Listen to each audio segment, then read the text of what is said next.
Welcome to my YouTube channel study hub for learning.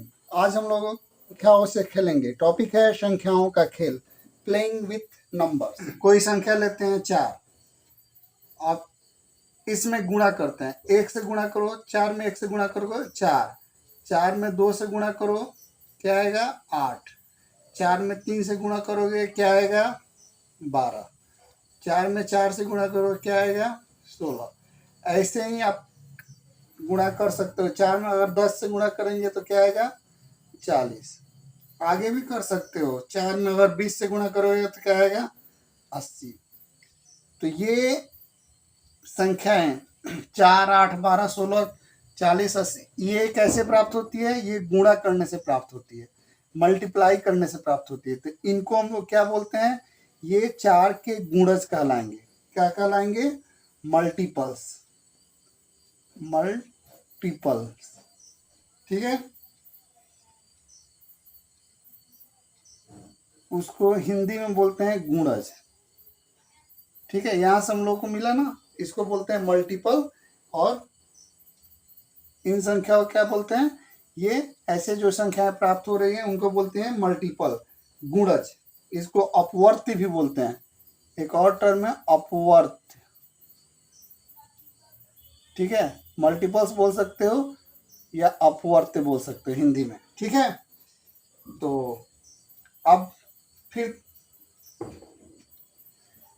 संख्या 4 ही ले लेते हैं, ठीक है। 4 से हम लोग खेलते हैं। चलो इसमें भाग देते हैं, 1 से भाग देते हैं। क्या होगा?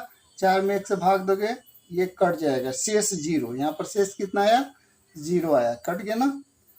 और 4 में 2 से भाग दो, क्या आ रहा है देखो तो, ये भी शेष 0 आ रहा है, कट गया।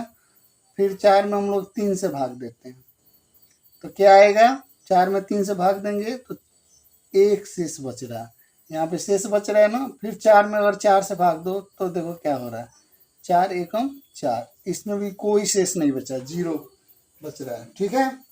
तो इस प्रकार हम पाते हैं कि 1, 2 और 4, 1, 2 और 4 संख्या 4 के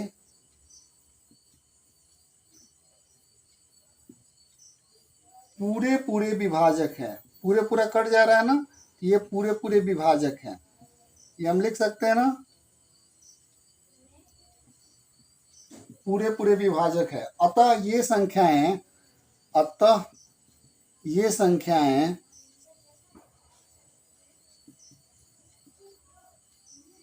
ये संख्याएं 4 के गुणनखंड है, 4 के गुणनखंड है।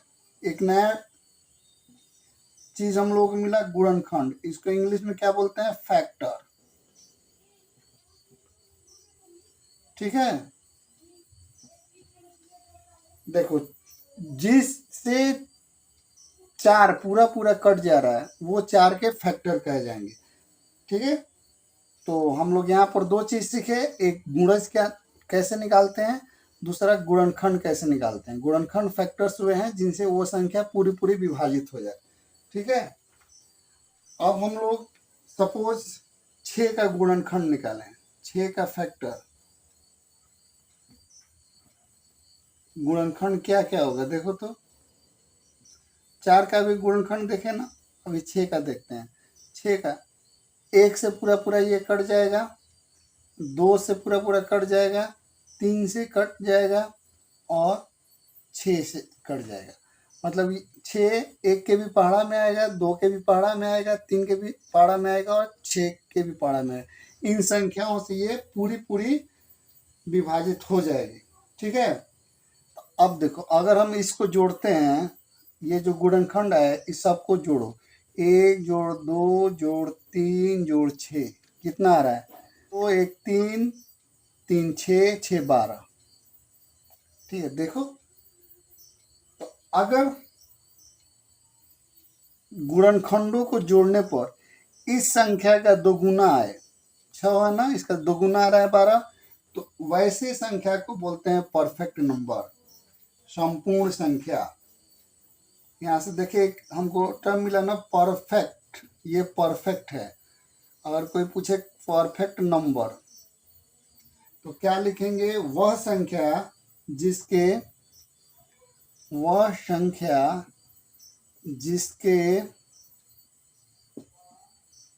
सभी गुणनखंडों का योगफल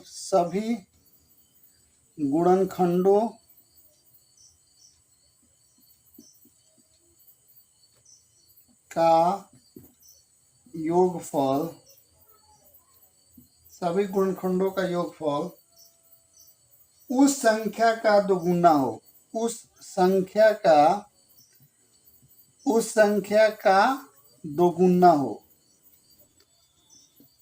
संख्या का दोगुना हो एक संपूर्ण संख्या कहलाती है। एक परफेक्ट नंबर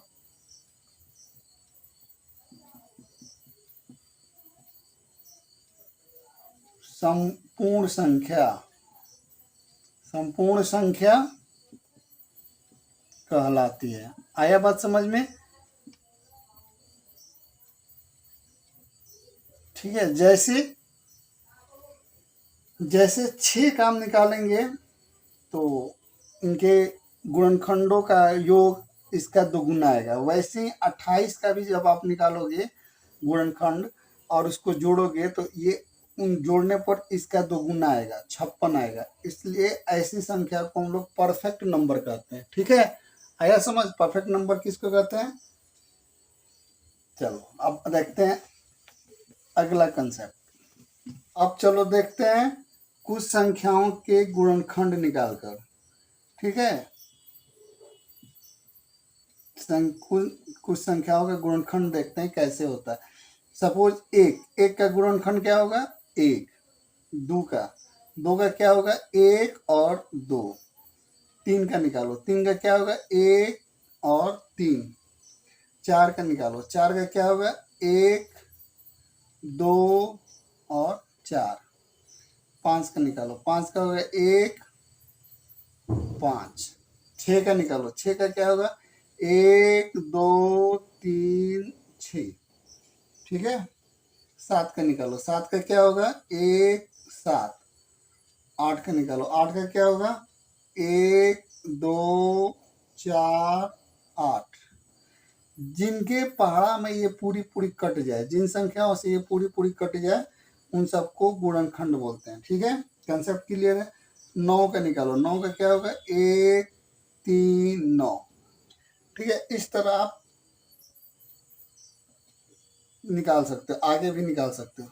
ठीक है, तो यहाँ पर हम क्या पाते हैं, ये सारणी देखने पर ये निष्कर्ष निकलता है कि कुछ ऐसी संख्या हैं जिनका केवल एक गुणनखंड होता है। कुछ ऐसी संख्या है जिनका केवल एक गुणनखंड है। ये सारणी देखने पर यही पता चल रहा है। ठीक है। दूसरा, कुछ ऐसी संख्या है जैसे 2, 3, 5, 7 जिनका 2 गुणनखंड है, जिनका केवल 2 गुणनखंड है।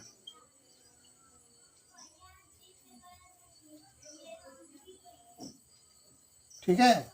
और तीसरा, कुछ ऐसी संख्या है जिनके 2 से अधिक गुणनखंड है, जिनके 2 से अधिक। 3 चीजें हम इस सारणी देखने को मिल रहा है जिनका 2 से अधिक गुणनखंड है। ठीक है।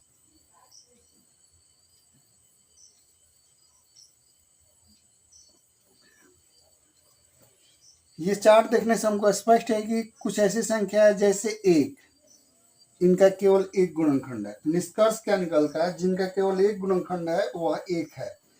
एक न तो भाज्य संख्या है न अभाज्य संख्या है। ठीक है। अब आता है कुछ ऐसी संख्या है जिनके 2 गुणनखंड है। तो जिनका 2 गुणनखंड है उसको बोलते हैं अभाज्य संख्या। जैसे 2, 3, 5, 7 इनके सिर्फ 2 ही गुणनखंड है, तो वैसी संख्या को बोलते हैं अभाज्य संख्या। और कुछ ऐसी संख्या हैं जिनके 2 से अधिक गुणनखंड है, जैसे 4, 6, 8 इन संख्याओं को बोलते हैं कंपोजिट नंबर। क्या बोलते हैं? संयुक्त संख्या। तो चलो देखते हैं वन बाय वन। अभाज्य संख्या किसको कहते हैं? Prime number. इसी को बोलते हैं अभाज्य संख्या। ठीक है। अभाज्य संख्या वैसी संख्या जो केवल एक और स्वयं के अलावा और किसी से नहीं विभाजित हो, या जिनके सिर्फ दो गुणनखंड हो, जिनके सिर्फ दो गुणनखंड हो।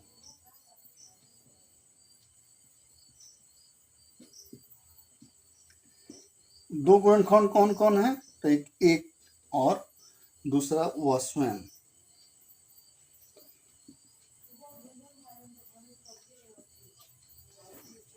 वैसे संख्या जिनके सिर्फ दो गुणनखंड हो, एक होगा और दूसरा वो स्वयं होगा, वैसे संख्या को हम लोग प्राइम नंबर कहते हैं। ठीक है। अभाज्य संख्या कहते हैं। तो अभाज्य संख्या होने के लिए कम से कम दो गुणनखंड होना चाहिए। दो गुणनखंड होना चाहिए।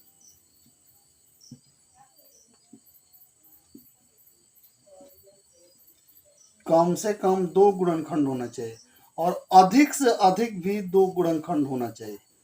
अधिक से अधिक दो ही गुणनखंड होना चाहिए। अधिक से अधिक दो गुणनखंड होना चाहिए।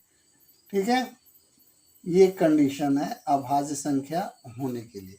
अब देखो, एक में सिर्फ एक का बात करें तो सिर्फ एक ही गुणनखंड है, एक। अतः यह न तो अभाज्य है, न तो भाज्य है और न ही अभाज्य। ठीक है। एक न तो भाज्य है न ही अभाज्य। ठीक है। और जिन संख्याओं के दो से अधिक गुणनखंड होते हैं, ठीक है, अभाज्य संख्या क्लियर हो गया। जिनके सिर्फ दो गुणनखंड हो उन्हें अभाज्य संख्या बोलते हैं, प्राइम नंबर कहते हैं। ठीक है। एक ना तो प्राइम नंबर है और न ही कंपोजिट नंबर है। ठीक है। अब चलते हैं हम लोग कंपोजिट नंबर, संयुक्त संख्या, कंपोजिट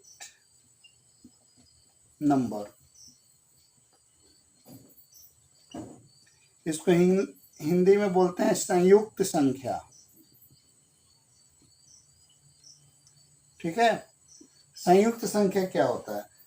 जिनके दो से अधिक गुणनखंड होते हैं। संयुक्त संख्या कौन है? जिनके दो से अधिक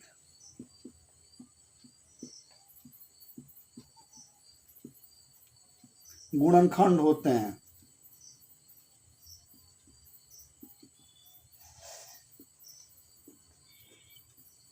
उन संख्याओं को हम लोग संयुक्त संख्या बोलते हैं। जैसे वे संख्याएं जिनके दो से अधिक गुणनखंड होते हैं, वे संख्याएं संयुक्त कहलाती है। संयुक्त, वे संख्याएं संयुक्त, कंपोजिट कहलाती है। ठीक है। जैसे 4, ठीक है, 6, 8, 9 etc। ठीक है। अब दो के बारे में, दो जो है, दो एक ऐसी संख्या है जो सम अभाज्य संख्या है।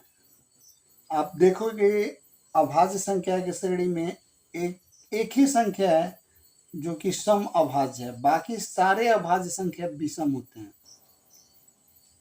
दो एक सम अभाज्य संख्या है, ये आप नोट कर लो।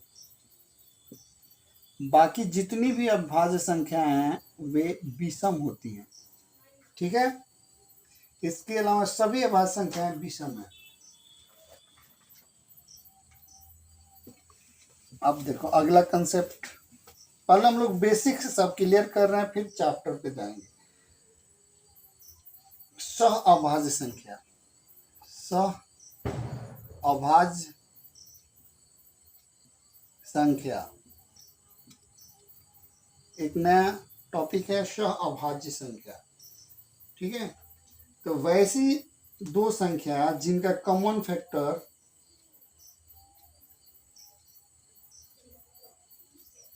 सह अभाज्य, वैसे दो संख्या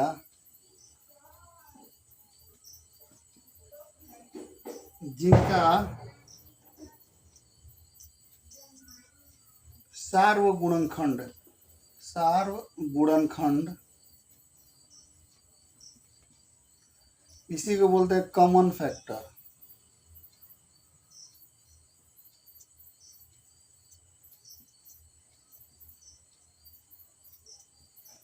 सार्वगुणनखंड एक हो, कॉमन फैक्टर, या इसको एचसीएफ आप ये भी दूसरे शब्द में कह सकते हैं, जिनका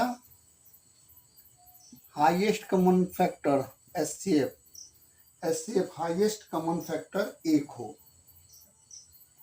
एक हो, वैसे संख्या को सह अभाज्य संख्या कहते हैं। ठीक है, अब चलते हैं, दूसरा टॉपिक है ट्विंस प्राइम।